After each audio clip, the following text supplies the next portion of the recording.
السلام عليكم ورحمة الله وبركاته. معكم سعد المصري معالج ريفلكسولوجي. تحياتي لكل الإنسانية في كل مكان في العالم. النهاردة بنكمل موضوعنا عن علم الريفلكسولوجي، ولكن كتير جدا من الاتصالات وعن طريق الايميل وفي الفيسبوك ناس كتير جدا بتسألني على بعض المشاكل الأنثوية. هل يا ترى الريفلكسولوجي بيعالج هذه المشاكل؟ هل بيستطيع أن يتعامل معها؟ هل يخفف ألامها أم لا؟ كل ده هنعرفه النهارده مع بعض مع المعالج سعد المصري معالج الريفلكسولوجي والمحاضر بكلية العلاج الطبيعي. لما نيجي نتكلم على المشاكل الأنثوية، حضراتكم عارفين أعزائي المشاهدين أن الجهاز التناسلي عند المرأة بيتكون من الرحم في الوسط وإلى جانبيه المبيضان، وإلى جانب المبيضين فتحة قناتي المبيض وشكلهما كالقمع، وهما يلتقطان البويضة الناضجة عندما تخرج من المبيض الذي يقع بجانب كل منهما، وبدخول البويضة إلى هذا القمع بتسير في قناته حتى تدخل الرحم. الريفلكسولوجي يستطيع أن ينهي أوجاع العادة الشهرية. الأمراض التي تندرج ضمن هذا الإطار هي متلازمة سابق الحيض والحيض المؤلم أو آلام العادة الشهرية، وهو تقلص بعضلات الرحم والمبيض وما حوله من عضلات. أسباب ذلك بتعود إلى تكاثر في أغشية الرحم واستعدادا للحمل، وعندما لا يحصل الاتصال فإن هذه الأغشية تتلف وتخرج من الجسم عبر الأعضاء التناسلية، محدثة الآلام واضطرابات وتقلصات في الرحم وما حوله من عضلات التي هي بدورها تؤثر على باقي الجسد الذي هو كتلة واحدة غير متجزئة. وتدوم العادة الشهرية من 3 إلى 7 أيام، وتحصل كل 28 يوم، وأنها طبعا مختلفة التوقيت ما بين امرأة وأخرى.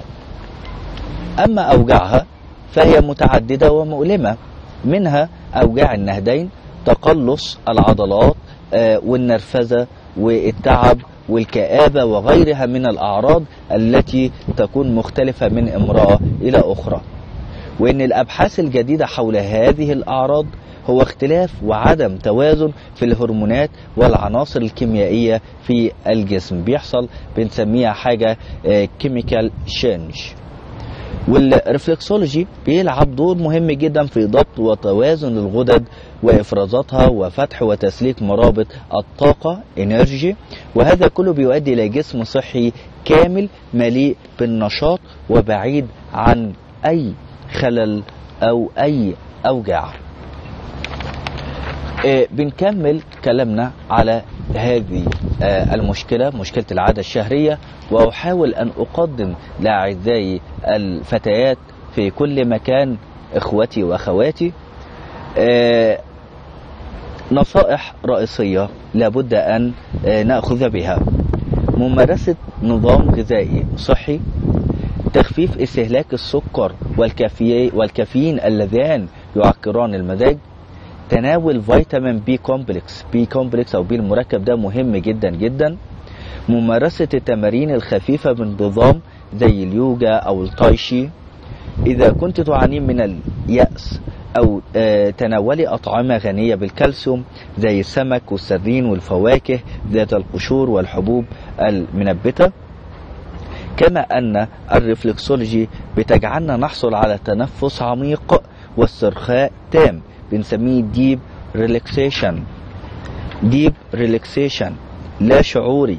كذلك العضلات حول الرحم والمبيض بتحصل على استرخاء وعدم تقلص، ومن هنا تتجنب الفتاة والمرأة الأوجاع والأعراض التي تحصل معها قبل وخلال ميعادها الشهري. وهو ده دور الريفلكسولوجي بالنسبة للدورة الشهرية، ولها نقاط معينة في القدم وفي اليدين. طبعا لازم نكون في العيادة أو في السبا عشان نوضح هذه الأماكن التي تخفف آلام العادة الشهرية. من هنا انتهت حلقتنا، ونتقابل سويا في حلقة قادمة إن شاء الله. كان معكم سعد المصري، معالج الرفلكسولوجي. للتواصل 012 36 90 535 أو عن طريق الإيميل سعد_أستاذ_أونلاين@yahoo.com. كل يوم حد من كل أسبوع، وأحييكم بتحية الإسلام.